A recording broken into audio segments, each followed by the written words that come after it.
નમસ્તે દર્શક મિત્રો. એપ્રિલનો મહિનો હવે લગભગ 15 દિવસ ઉપર થઈ ગયો. આજે 18 તારીખ થઈ છે અને એપ્રિલ મહિનામાં નવું વર્ષ શરૂ થતું હોય છે. આર્થિક રીતે નાણાકીય વર્ષ કહેવાય છે. અને આપણને હમણાં માર્ચ મહિનો ગયો એટલે આપણને ખબર છે કે દર માર્ચ મહિનો આવે, ફેબ્રુઆરી માર્ચ આવે એટલે કર્મચારીઓ, વેપારીઓ બધા હાફળા ફાફડા થઈને જાગતા હોય છે અને એમને ફાઇનાન્સ વિભાગ તરફથી, એકાઉન્ટ વિભાગ તરફથી મેલ આવે કે તમારો આટલો ઇન્કમ ટેક્સ કપાવવાને પાત્ર થાય છે, તો તમે રોકાણ કર્યું હોય તો બતાવો. હવે જો રોકાણ ન કર્યું હોય તો વ્યક્તિ હાફળો ફાફડો થઈ જાય, આવો આટલો બધો ઇન્કમ ટેક્સ કપાઈ જશે. અલબત્ત એ ઇન્કમ ટેક્સ છે એ જનતાના લાભાર્થે જ હોય છે. એનો ઉપયોગ જનતાના લાભાર્થે જ થાય છે. રોડ છે, ફેસિલિટી છે બીજી એના માટે. પરંતુ એમ છતાંય તે કોઈને ગમતું નથી હોતું. તો આવા સંજોગોમાં આપણે જાણીએ કે બચત કેવી રીતે કરવી, જેથી એપ્રિલ મહિનાથી જ કેવી રીતે કરવી જેથી ભવિષ્યમાં આપણે જ્યારે ફેબ્રુઆરી માર્ચ આવે ત્યારે આપણે દોડવું ન પડે. અને એ મુદ્દા ઉપર વાત કરવા માટે આજે આપણી સમક્ષ બે મહાનુભાવો ઉપસ્થિત થયા છે. નિલેશભાઈ ધોળકિયા જાણીતા પત્રકાર છે, રાજકીય વિશ્લેષક છે, લેખક છે, કોલમિસ્ટ છે, એનાઉન્સર છે, ઘણું બધું, અને અભિનેતા પણ છે. એની સાથોસાથ કેયુરભાઈ શાહ એ ઇન્ડિયન એક્સપ્રેસમાં ફાઇનાન્સ વિભાગમાં છે, ફાઇનાન્સ મેનેજર છે અને એ ખૂબ સારું જ્ઞાન ધરાવે છે ફાઇનાન્સની લગતી બાબતો ઉપર. તો પહેલો પ્રશ્ન કેયુરભાઈ આપને કે આ જે ફેબ્રુઆરી ને માર્ચ આવે છે અને વ્યક્તિ એકદમ રઘવાયો થઈ જાય છે પોતાનું ઇન્કમ ટેક્સ કપાવવાનું જ્યારે જાણ થાય ત્યારે, તો આવા સંજોગોમાં એવું કેવી રીતે પ્લાનિંગ કરવું કે જેથી એપ્રિલ મહિનાથી જ એને કંઈક ને કંઈક રોકાણ થતું રહે અને પછી એને ફેબ્રુઆરી માર્ચમાં દોડવું ન પડે? નમસ્કાર જયવંતભાઈ, તમને અને શ્રી નિલેશભાઈ ધોળકિયા સાહેબને અને તમારા તમામ દર્શક મિત્રોને. આપણે કોર્પોરેટ ઓફિસમાં તો નોર્મલી આપણે જોવા મળે જ છે કે યર બિગિનિંગમાં એમના એચઆર ડિપાર્ટમેન્ટ તરફથી કે ફાઇનાન્સ ડિપાર્ટમેન્ટ તરફથી એક મેલ આપવામાં આવે છે અને એમને ટેક્સ રિઝિમ ચૂઝ કરવાનું કહેવામાં આવે છે. 2020ના યુનિયન બજેટમાં ગવર્મેન્ટે પહેલી વાર ન્યૂ ટેક્સ રિઝિમ ઇન્ટ્રોડ્યુસ કર્યું હતું અને 2023ના યુનિયન બજેટમાં એને થોડું અપડેટ કરવામાં આવ્યું છે અને એ પછી અપડેટ કોન્સ્ટન્ટ ચાલુ છે. તો દરેક એમ્પ્લોયને અત્યારે એ ફેસિલિટી આપવામાં આવી છે કે એ લોકો એમની ઇન્કમ અને એમના ઇન્વેસ્ટમેન્ટ પ્રમાણે નવું અને જૂનું બે ટેક્સ રિઝિમમાંથી કોઈ પણ એક ટેક્સ રિઝિમ સિલેક્ટ કરી શકે છે, જે એમને કમ્પલસરી યર બિગિનિંગમાં સિલેક્ટ કરવું પડે છે. એકવાર સિલેક્શન કરી લીધું પછી એ સિલેક્શનને તમે ડ્યુરિંગ ધ યર ચેન્જ નથી કરી શકતા. બીજા વર્ષે ચેન્જ કરી શકાય છે? બીજા વર્ષે તમને ફરીથી ચોઈસ આપવામાં આવે છે. ત્યારે ફરીથી તમે બીજા વર્ષનું ફાઇનાન્શિયલ યરનું ફરીથી ચૂઝ કરી શકો છો. અને સપોઝ તમારી ઇન્કમ અને તમારું ઇન્વેસ્ટમેન્ટ જે તમારું સિલેક્શન છે એ પ્રમાણે મેચ નથી થતું અને બીજા રિજીમમાં તમારો ટેક્સ ઓછો આવતો હોય છે, તો પણ સિલેક્શન પછી પણ તમને ફરીથી એકવાર ચાન્સ આપવામાં આવે છે જ્યારે તમે તમારું એન્યુઅલ ઇન્કમ રિટર્ન ફાઇલ કરો છો ત્યારે. તો એન્યુઅલ ઇન્કમ રિટર્નમાં ફરીથી એકવાર તમને સિલેક્ટ કરવાનો ચાન્સ આપવામાં આવે છે, પણ એમાં કેટલીક કન્ડિશન્સ છે કે તમારી બિઝનેસ ઇન્કમ હોય તો તમે સિલેક્શન ચેન્જ ના કરી શકો. એ ચેન્જ કરવા માટે તમારે કેટલાક ફોર્મ્સ ભરવાના હોય છે અને એની અપ્રુવલ્સ પણ લેવી પડે છે ઇન્કમ ટેક્સ તરફથી. તો આ રીતની આખી એક સિસ્ટમ ઇન્કમ ટેક્સ ડિપાર્ટમેન્ટે ગોઠવેલ અત્યારે હાલ તુરંત છે. નિલેશભાઈ, આ જ પ્રશ્ન તમને કરું કે માણસ છે એ ફેબ્રુઆરી માર્ચમાં જાગે છે, પરંતુ એને કઈ રીતે તૈયારી કરવી જોઈએ, કઈ રીતના વિવિધ બચત કરવી જોઈએ, મૂડી રોકાણ કરવું જોઈએ જેથી એને છેલ્લી ઘડીએ દોડવું ન પડે? સૌપ્રથમ તો આપે કહ્યું એ પ્રમાણે નવા નાણાકીય વર્ષ, નવા હિન્દુ વર્ષ નિમિત્તે સૌ દર્શકોને વિશેષ શુભેચ્છા. એટલા માટે આજે નવરાત્રીનો 9મો દિવસ છે, શુભ દિવસે આપણે આ સરસ સ્તુત્ય કાર્ય કરી રહ્યા છીએ. એ માટે જયવંતભાઈ પંડ્યાને અભિનંદન. અને કેવુરભાઈ દ્વારા આપણને જે કઈ માહિતી મળી રહી છે એ કદાચ સૌને ડેફિનેટલી ઉપયોગી થાય તેવી શુભ ભાવના. આપે કીધું કે રોકાણનું જે ગણિત હોય એ કઈ રીતે રાખવું, હું તો મારી વાત કરું એ પ્રમાણે, અને આઈડિયલી એવું હોવું પણ જોઈએ જોઈએ કે જે તમે કીધું ને કે દર વખતે માર્ચ કે ફેબ્રુઆરી મહિનામાં મને ખબર પડે છે કે આટલો બધો ટેક્સ આવવાનો છે, તો મારે કઈ રીતે બચત કરવી અથવા કઈ રીતે પ્લાનિંગ કરવું.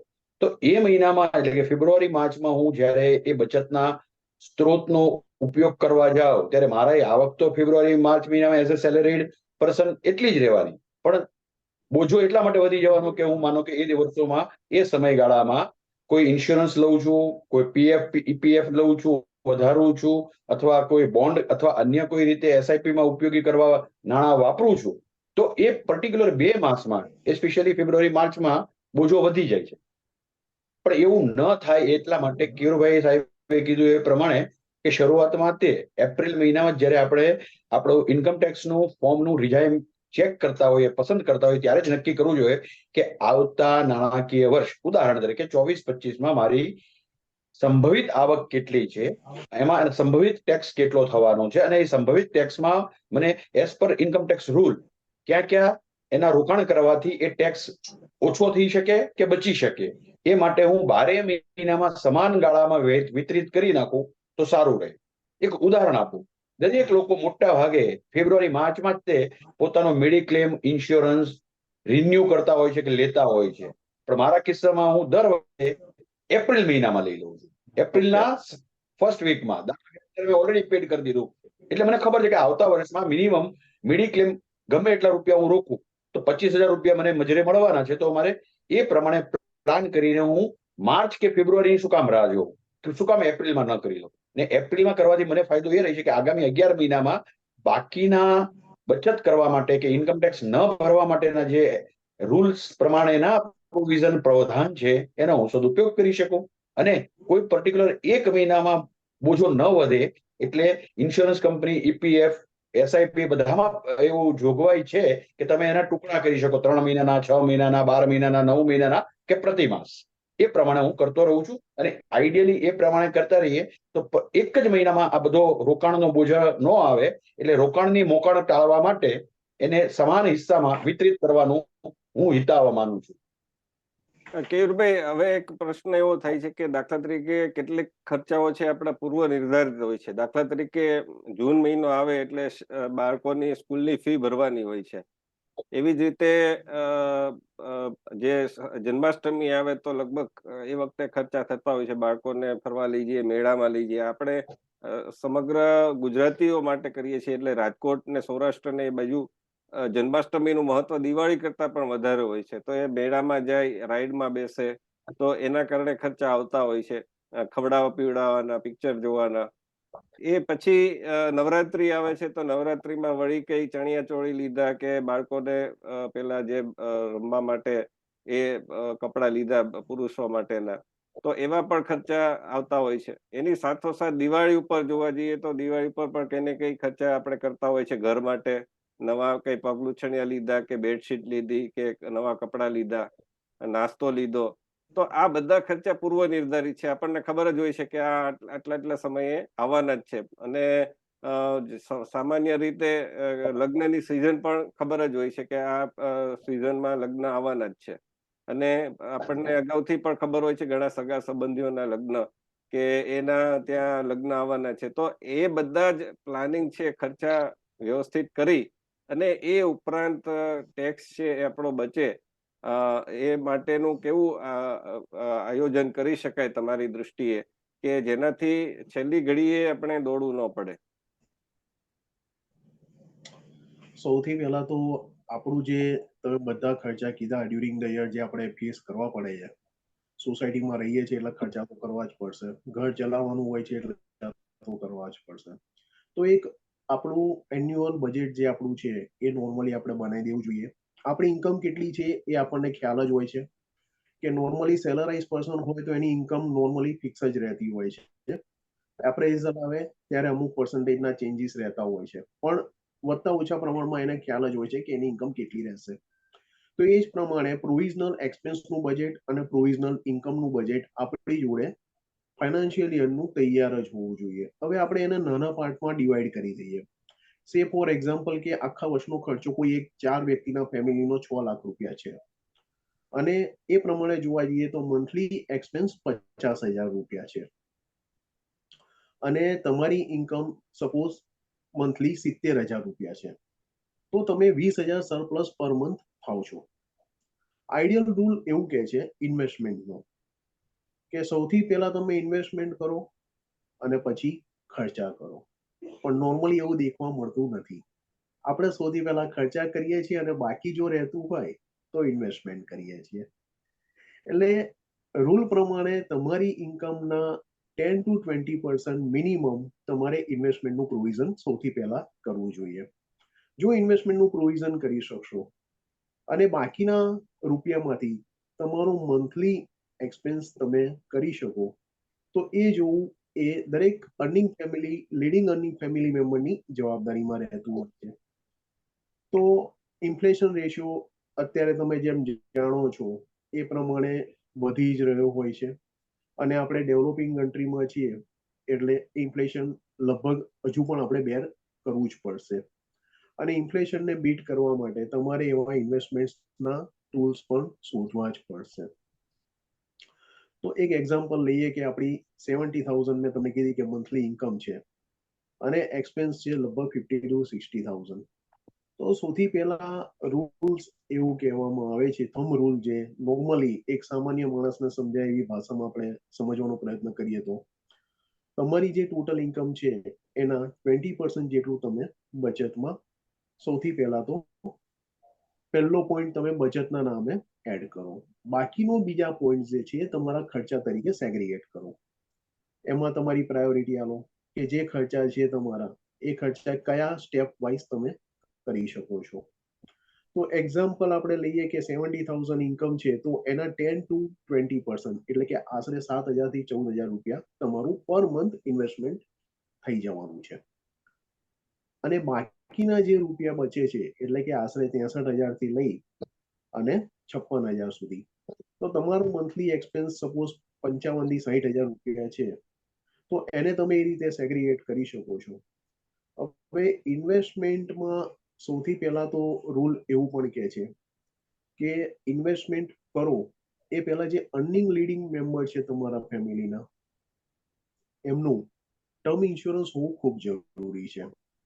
કેમ કે બીજા બધા ઇન્સ્યોરન્સ આપણે લઈશું તો એમાં કદાચ પ્રીમિયમ આપણે વધારે ભરવું પડશે અને પોલિસી હોલ્ડરને ઓછું બેનિફિટ મળી શકે છે. પણ ટર્મ ઇન્સ્યોરન્સમાં નોર્મલી એવું જોવા મળે છે કે ઓછા પ્રીમિયમે વધારે બેનિફિટ જોવા મળે છે.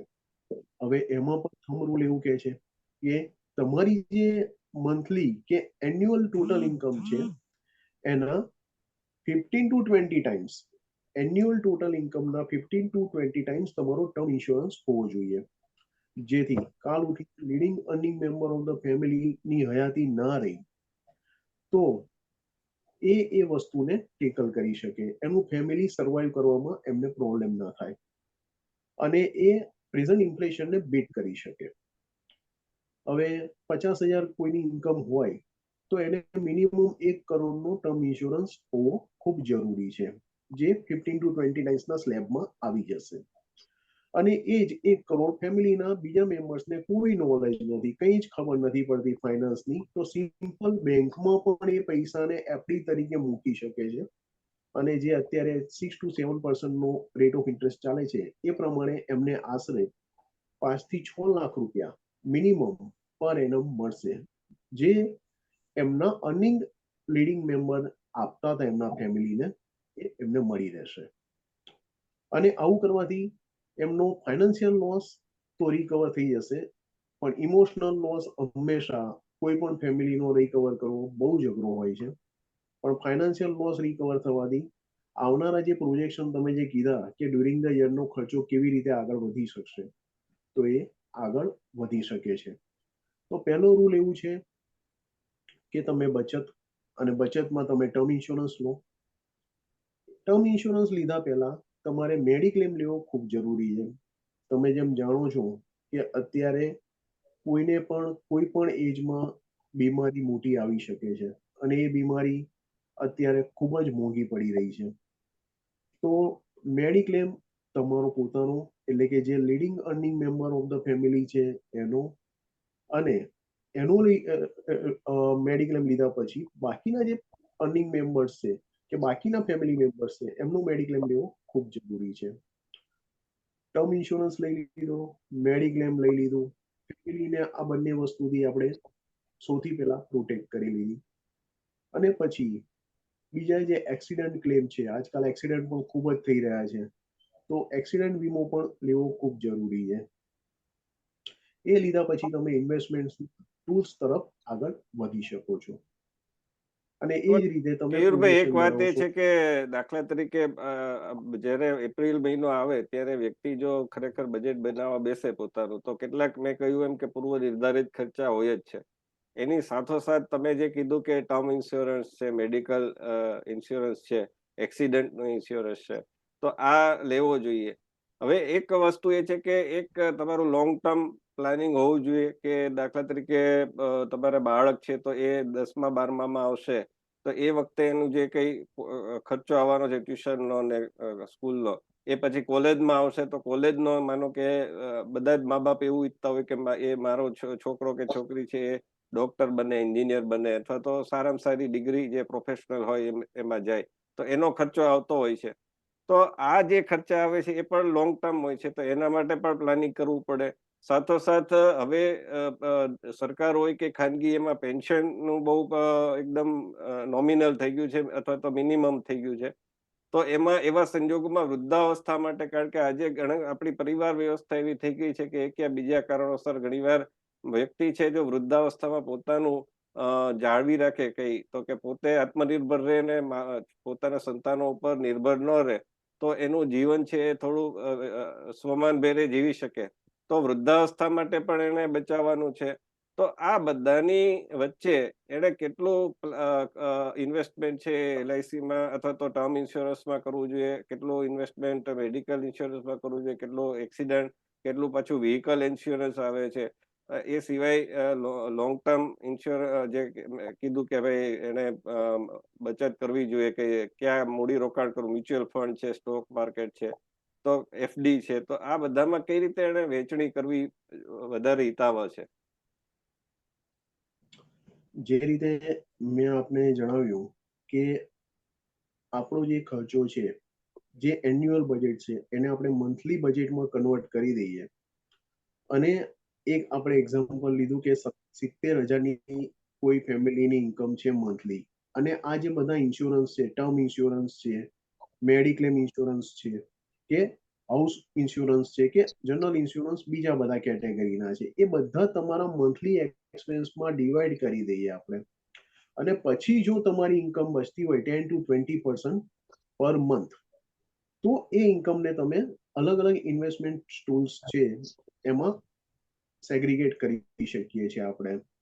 હવે ઇન્ડિયાની હિસ્ટ્રી થોડી દેખવા જઈએ તો સૌથી વધારે રિટર્ન તમને પ્રોપર્ટીમાં આપવામાં આવ્યું છે, જમીનમાં આપવામાં આવ્યું છે, લેન્ડે સૌથી વધારે રિટર્ન આપ્યું છે છેલ્લા 100 વર્ષની હિસ્ટ્રી દેખીએ તો આપણે. અને પછી તમારું રિટર્ન પ્રોપર્ટીમાં છૂટે છે, અને પછી ગોલ્ડ અને સિક્યુરિટી માર્કેટ અને મ્યુચ્યુઅલ ફંડ્સ, એ રીતે તમારું રિટર્ન છૂટે છે. તો જેટલો લાંબો તમારો ગોલ હશે એટલું જ વધારે તમને એ અચીવ કરવામાં સરળતા રહેશે. એટલા માટે રહેશે કેમ કે ક્યુમ્યુલેટિવ ઇન્ટરેસ્ટ, કમ્પાઉન્ડિંગ ઇન્ટરેસ્ટનો જે બેનિફિટ છે એ રિટર્નને સક્ષમ કરવા માટે સફિશિયન્ટ થશે. હવે આજે મને ખ્યાલ છે કે 20 વર્ષ પછી મારે મારા બાળકને ફોરેન માટે ભણવા મોકલવો છે, તો એ ગોલ માટે મારે અત્યારે જે એક્સપેન્સ થતો હોય ફોરેનનો, અને 20 વર્ષ પછી ઇન્ફ્લેશન કેટલું હશે એ આપણે કેલ્ક્યુલેટ કરીએ. નોર્મલી ઇન્ફ્લેશન રેશિયો 7 to 9%ની આજુબાજુ ઇફેક્ટિવ રેટ આટલો ચાલતો રહે છે. તો એ રેટ પ્રમાણે પર એનમ આપણે કેલ્ક્યુલેટ કરી અને 20 વર્ષ પછી અત્યારના રૂપિયા પ્રમાણે કેટલા રૂપિયા થશે એ કેલ્ક્યુલેટ કરી અને અત્યારે આપણે જે ઇન્વેસ્ટમેન્ટ કરીએ અને એનું રિટર્ન આપણને 20 વર્ષ પછી કેટલું મળશે એ કેલ્ક્યુલેટ કરીએ, તો એને બેર કરવામાં આપણે નજીક પહોંચી શકીશું. અને એ જ રીતે ઇન્વેસ્ટમેન્ટના ટૂલ્સ આપણે ફાઇન્ડ આઉટ કરવા પડશે. નિલેશભાઈ, હવે એક પ્રશ્ન તમને કે વ્યક્તિ છે, જેમ આપણે કહ્યું એમ ફેબ્રુઆરી માર્ચમાં આફળો ફાફડો થાય છે, એમ દરેક બાબત, દાખલા કે પેલું પ્રોપર્ટી ટેક્સ હોય, પોતાના લેન્ડલાઇન કે પછી મોબાઈલ બિલ હોય, ઇન્ટરનેટના બિલ હોય, તો આ બધામાં જ આફળો ફાફડો થઈ જાય છે અને ખબર જ છે કે આટલું આટલું આવવાનું છે. તો એ ખર્ચા છે, અને મેં કહ્યું એમ કે લગ્નના પણ જે કંઈ તમારે સંભવિત જે આવવાના છે લગ્નના ખર્ચા, આ બધાને કેવી રીતે મેનેજ કરવું કે જેથી એને છેલ્લી ઘડીએ દોડધામ ન થાય, પછી તે દિવસે કંઈક ને કંઈક ઓફિસનું કામ નીકળે, કાં તો સોશિયલ કામ નીકળે, કોઈના બેસવામાં જવાનું છે તો એક બાજુ બેસવામાં પણ જવાનું છે, એક બાજુ ટેક્સ ભરવા પણ જવાનું છે, ત્યાં ખૂબ લાંબી લાઈન છે, કારણ કે બધાની લગભગ મેન્ટાલિટી એવી હોય કે છેલ્લી ઘડીએ જ બધા દોડતા હોય છે અને પછી દંડનો ભય રહેતો હોય છે. તો આમાં કેવી રીતે મેનેજ કરવું જોઈએ? તમારા પોતાના પર્સનલ એક્સપિરિયન્સ ઉપરથી શું કહી શકાય? બહુ સારો પ્રશ્ન છે. અને બિંગ અ સેલ્સ પર્સન, જેમ મને મારો ટાર્ગેટ એચીવ કરવાનો હોય છે, એના કામ માટે મને નિર્ધાર્યો છે, એના કામ માટે મને રાખ્યો છે, તો હું એને મંથ વાઇઝ બ્રેકઅપ કરું છું કે મારે એપ્રિલ થી આવતા માર્ચ સુધીમાં આ નંબર ઓફ સેલ્સ ટાર્ગેટ કરવાનો છે, આટલું એચીવ કરવાનું છે. તો એને મેં 12 મહિનામાં વિભાજિત કર્યું છે. એ પ્રમાણે જ્યારે કે વરસાદની સિઝન છે, જુલાઈ, ઓગસ્ટ, સપ્ટેમ્બર, ધંધો ઓછો થવાનો કોઈ પણ વ્યક્તિનો, આમતોર પર જનરલ વાત કરું છું. એવી જ રીતે જ્યારે દિવાળીનો સમય હોય છે કે ક્રિસમસનો સમય હોય છે, ત્યારે વેચાણ વધારવાની પૂરી સંભાવના હોય છે. એ પ્રમાણે મેં મારા સેલ્સ ટાર્ગેટનું આયોજન કર્યું હોય છે, જેથી કરીને એપ્રિલથી લઈને માર્ચ મહિના, આખા નાણાકીય વર્ષમાં મારો sales target at the end of the year average achieve થવો જોઈએ. બીજી આડ વાત કે આપણે, તમે કીધું ને કે માણસ પૂર્વ આયોજનમાં ફેલ જાય છે. માની લઉં છું, એક ઘણી વખત આપણે ધક્કે ચડી જતા હોય છે કે એમાં વિચારસરણીમાં આડાવડા થઈ જતા હોય. પણ મને એક ઉદાહરણ આપો, તમારે કે મારે ક્યારેય પણ બહારગામ જવું હોય છે, તો આપણે ટ્રેનમાં સમયસર પહોંચીએ છીએ, પ્લેનમાં ફ્લાઇટના સમયસર એની કરતા પહેલા પહોંચી જઈએ છીએ, બસ પકડવાની તો પહેલા પહોંચી જઈએ છીએ. જો આ આયોજન આપણે કરી શકતા હોઈએ કે આપણે બસ, ફ્લાઇટ કે ટ્રેન ચૂકવી નથી, તો આપણે આગોતરું આયોજન કરીને ત્યાં પહોંચી જતા હોઈએ છીએ, તો આપણે આપણા જીવનમાં આપણી આવકના તુલનામાં આગોતરું આયોજન કેમ ન કરી શકીએ? પોતાની જાતને પ્રશ્ન પૂછવાનો છે, બીજા કોઈ આગળથી જ્ઞાન લેવાની જરૂર નથી. કારણ કે જો મારે ઓફિસે 10 વાગે પહોંચવું હોય તો મારે 9:30 ઘરેથી નીકળવું પડે. અડધી કલાક ટ્રાફિક, સિગ્નલ, પેટ્રોલ ભરાવાનું છે કે અન્ય કોઈ આપત્તિ રસ્તામાં આવવાની છે, એનું થોડું ગણતરી કરીને આગળ નીકળવું પડશે. એવી જ રીતે મેં તમને કીધું કે તમારા જીવનમાં, મારા જીવનમાં, સમાજમાં રહેતા હોવાથી લગ્નના, કોઈના હેપી બર્થડે પાર્ટીના કે અન્ય કોઈ સામાજિક મેળાવડાના, કે મારી દીકરા દીકરીની સ્કૂલ ફી ભરવાની છે, કે મારે વિદેશ ફરવા જવાનું છે, કે દિવાળી વેકેશનમાં ફરવા જવાનું છે, કે મારે અમુક કપડાની જરૂર પડશે, અમુક એસેસરીઝની જરૂર પડશે, તો આ બધું બધાને ખબર જ હોય છે. હા, આકસ્મિક ખર્ચા ક્યારેક આવતા હોય છે, ને આકસ્મિક ખર્ચા માટે 10%નું fund at the cost of your living style, living લાઈફસ્ટાઈલના હિસાબે હું દર મહિને જો 5,000 રૂપિયા ખર્ચો, તો એમાંથી મારે 10% ઇમરજન્સી ફંડ તરીકે એક બાજુ રાખવું જ જોઈએ. એ આદર્શ ભાવના છે, એ આદર્શ વાત છે. ન રાખી શકતા હોય એ વાત અલગ છે. હવે જેમ તમે કીધું કે ટર્મ ઇન્સ્યોરન્સ લેવો જોઈએ, લાઈફ ઇન્સ્યોરન્સ લેવો જોઈએ, એવી રીતે હાઉસ હોલ્ડ ઇન્સ્યોરન્સ પણ લેવો જોઈએ.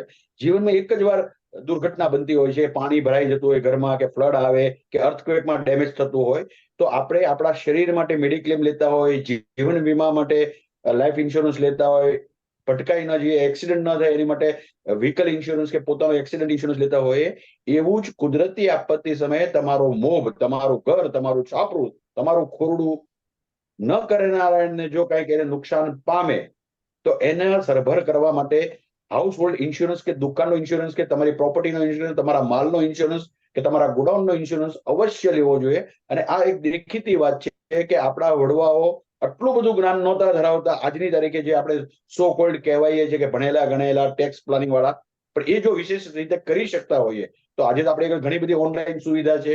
રૂબરૂ ભરવા ટેક્સમાં મારે લાઈનમાં ઉભા નથી રહેવાનું, ઓનલાઈન થઈ શકતું હોય છે. બેંકમાં ડિપોઝિટ કરવાની હોય તો ઓનલાઈન ઓટોમેટિક મારું રિકરિંગ એકાઉન્ટનું પ્રોવિઝન થઈ શકતું હોય છે.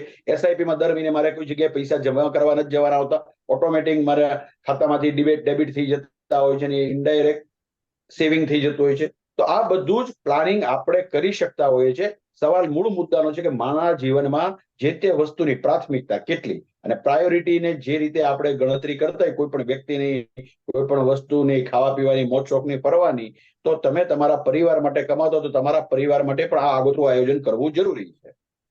એટલે દાખલા તરીકે ઇન્ટરનેટનું બિલ છે તો એ આપણને ખબર જ છે કે દાખલા તરીકે 15 એપ્રિલે દર વખતે આવતું હોય તો આપણે 1લી તારીખે ભરી દઈએ તો આપણે પછી 14 તારીખે આવે અને પછી આપણે જાગીએ, એના કરતા 1લી તારીખે ભરી દઈએ તો આપણે ચિંતા ન રહે કે આપણે તો ભરી દીધું છે.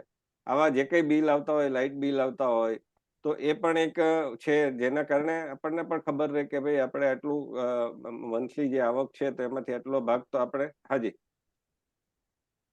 સાથે સાથે સરકારે એવી પણ પ્રોવિઝન કર્યું, હમણાં જ અત્યારે રિબેટનો ગાળો ચાલી રહ્યો છે, તમારી પ્રોપર્ટી ટેક્સ તમે પર્ટિક્યુલર એડવાન્સમાં ભરી લો, at the end of year ભરો કે અત્યારે ભરો, એટલું તો ભરવું જ પડશે. તો અત્યારે તમારી આગળ પ્રોવિઝન હોય તો સરકાર તમને 25-50 દિવસનો ગાળો આપે છે, એમાં તમે ઓનલાઈન ઘર બેઠા ભરી શકો છો, અને ઉપરથી તમને 10, 12, 15% તમારા સ્લેબ પ્રમાણે, તમારી સિસ્ટમ પ્રમાણે ડિસ્કાઉન્ટ પણ મળતું હોય છે. તો મારે આ વર્ષનો tax at the end of the year માર્ચમાં ભરવાનો હોય, સપોઝ 3000 રૂપિયા મારા ઘરનો ટેક્સ મારે ભરવાનો છે, અત્યારે મારી પાસે જોગવાઈ છે, પ્રોવિઝન છે, તો હું અત્યારે શું કામ ના ભરું, શું કામ માર્ચ સુધી રાહ જોઉં? મેં કીધું ને, આ માનસિકતાની વાત છે. કેયુરભાઈ, એક વસ્તુ એ છે કે દાખલા તરીકે LIC કે જે કે ટર્મ ઇન્સ્યોરન્સ લેતા હોય તો એમાં ઘણીવાર એવું થતું હોય છે કે વ્યક્તિ જ્યારે યુવાન હોય, પહેલી નોકરી શરૂ કરી હોય, એ વખતે જાગે નહીં અને પછી જેમ જેમ એજ વધતી જાય અને પછી ખબર પડે કે ભાઈ આપણે આ જો રોકાણ કરીએ અને એ તો ઇન્કમ ટેક્સ પછી આપણને બાદ મળે છે, તો for purpose of the income ટેક્સમાં બચાવવા માટે થઈને પછી એ ઇન્સ્યોરન્સ શરૂ કરે, તો એ વખતે આપણને ખબર છે કે જેમ એજ વધતી જાય એમ એમ પછી તમારો પ્રીમિયમ છે વધતું જવાનું છે, વૃદ્ધાવસ્થામાં પ્રીમિયમ વધતું જાય. તો આના માટે કઈ રીતે માણસે વિચારવું જોઈએ કે ભાઈ પહેલી જ નોકરી હોય, શરૂઆત જ હોય, તો એ અને કેટલું ટર્મ ઇન્સ્યોરન્સમાં કરવું જોઈએ? ઘણીવાર એવું પણ થતું હોય છે કે બહુ મોટું તમને જે LIC કે બીજા ઇન્સ્યોરન્સના એજન્ટ છે તમને મોટા મોટા સપના બતાવે કે ઘણીવાર એમાં તમને ફાયદો ન પણ થતો હોય, તો એમાં શું ધ્યાન રાખવું જોઈએ? જેટલી નાની એજમાં ટર્મ ઇન્સ્યોરન્સ લેવાનો થશે એટલો જ ટર્મ ઇન્સ્યોરન્સ તમને સસ્તો પડશે. નોર્મલી LIC કે ટર્મ ઇન્સ્યોરન્સનું પ્રીમિયમ જે આવતું હોય છે એ ડ્યુરિંગ ધ લાઈફ સ્પાન એક જ રહેતું હોય છે, એમાં ફરક પડતો નથી. મેડિક્લેમના પ્રીમિયમમાં જે રીતે કંપનીનો સ્લેબ હોય અને જે રીતે ઇન્સ્યોરન્સ હોલ્ડરની એજ હોય એ પ્રમાણે એમાં પ્રીમિયમ અલગ અલગ આવતા હોય છે. ટર્મ ઇન્સ્યોરન્સ અને મેડિક ઇન્સ્યોરન્સ બંને અલગ વસ્તુ છે. જો આપણે ટર્મ ઇન્સ્યોરન્સની વાત કરીએ તો નાની એજમાં વધારે એમાઉન્ટનો ટર્મ ઇન્સ્યોરન્સ લઈ શકીએ તો એ આપણને વધારે સસ્તો પડે અને એ જ આપણા ફેમિલીને પ્રોટેક્ટ કરવામાં હેલ્પફુલ રહે છે. એ જ રીતે મેડિક્લેમ પણ તમે જેટલી નાની એજમાંથી લેવાનો પ્રયત્ન કરશો, કેમ કે ટર્મ ઇન્સ્યોરન્સ કે LIC આ બંને તમને ઇન્કમ ટેક્સના સેક્શન 87માં જો તમે ઓલ્ડ રિજીમ સિલેક્ટ કર્યું હશે તો બાદ મળે છે. 1,50,000 સુધીની એની લિમિટ હોય છે બાદ લેવાની. અને એ જ રીતે મેડિક્લેમમાં પણ under section 80D chapter 6A જે ડિડક્શનનું છે ઇન્કમ ટેક્સ એક્ટ પ્રમાણે, એમાં સેક્શન 80D માં બાદ મળે છે. જો તમારી ઉંમર 50 વર્ષ 60 વર્ષ સુધીની છે તો તમને 25,000 સુધીનો ફેમિલીને, સ્પાઉસને એનો મેડિક્લેમ બાદ મળશે. પેરેન્ટ્સનું તમે લેશો અને એમની 60 વર્ષ નીચેની છે તો બીજા 25,000, એટલે કે 50,000 સુધીનો બાદ મળે છે. અને સિનિયર સિટીઝન હોય તો 50,000, એટલે કે ટોટલ 75,000 સુધીની ઉંમરનો મેડિક્લેમ બાદ મળી શકે છે. તો એ તમે ઇન્વેસ્ટમેન્ટ કરી શકો છો. ટર્મ ઇન્સ્યોરન્સ જેમ મેં તમને કીધું કે નાની એજમાં લો તો વધારે બેનિફિટ મળતો હોય છે અને એ આપણા ફેમિલીને પ્રોટેક્ટ કરવા માટે ઓછા પ્રીમિયમમાં વધારે ઇન્કમ વાળો, એટલે કે વધારે પ્રોટેક્શન વાળો એક પ્લાન હોય છે અવેલેબલ, તો એ આપણે લઈ શકીએ છીએ સાહેબ. તો આ મિત્રો થઈ વાત કઈ એપ્રિલથી શરૂઆત કરી અને તમારે છેલ્લી ઘડીએ ફેબ્રુઆરી માર્ચમાં દોડાદોડી ન કરવી પડે, ત્યારે પછી એક સામતું તમે તમારી પાસે પૈસા ન હોય, ખર્ચા થઈ ગયા હોય અને એ વખતે તમારે બચત કરવાની કઈ જોગવાઈ ન હોય, તમે ઇન્વેસ્ટ કરવા જાઓ તો LIC એજન્ટ કે બીજા એજન્ટને પકડવા પડે, અને એ પણ વ્યસ્ત હોય, એટલે છેલ્લી ઘડીએ જાગવા અને કોઈ પણ બાબત હોય, દાખલા તરીકે ટેક્સ તમારે ચૂકવવાનો હોય કે પછી બિલ ચૂકવવાના હોય, તમારા ઇન્ટરનેટ બિલ છે, લાઇટ બિલ છે, પ્રોપર્ટી ટેક્સના બિલ છે, સ્કૂલ ફી છે, તો આ દરેક બાબતમાં જો તમે થોડુંક વહેલા જાગી જાઓ તો તમારે દોડાદોડી ન થાય. કારણ કે જ્યારે એવું થતું હોય છે ને, કોઇન્સિડન્સ એવા બનતા હોય છે કે એ જ દિવસે તમારે છે સ્કૂટરમાં પેટ્રોલ ભરાવાનું રહી ગયું, અથવા તો તમારે કંઈ બીજું કામ આવી ગયું, બોસે તમને વહેલા ઓફિસે બોલાવી લીધા તો તમે જઈ ન શકો, ઇન્ટરનેટ નથી ચાલતું, આવા ઘણા બધા સંજોગો ઊભા થઈ શકે છે છેલ્લી ઘડીએ જાગો ત્યારે. તો એ ન થાય અને તમારું બીપી વધી ન જાય. કારણ કે આજકાલ બીપી, સ્ટ્રેસ, ડાયાબિટીસ આ બધું હવે વણાઈ ગયું છે આપણા જીવન સાથે. તો એ ન થાય એના માટે થઈને કેયુરભાઈ અને નિલેશભાઈ જે મહામૂલી સલાહ આપી છે એને જરૂર અનુસરીએ. આ બંને મહાનુભાવોનો ખૂબ ખૂબ આભાર, તમે આ ડિસ્કશનમાં જોડાયા. ધન્યવાદ.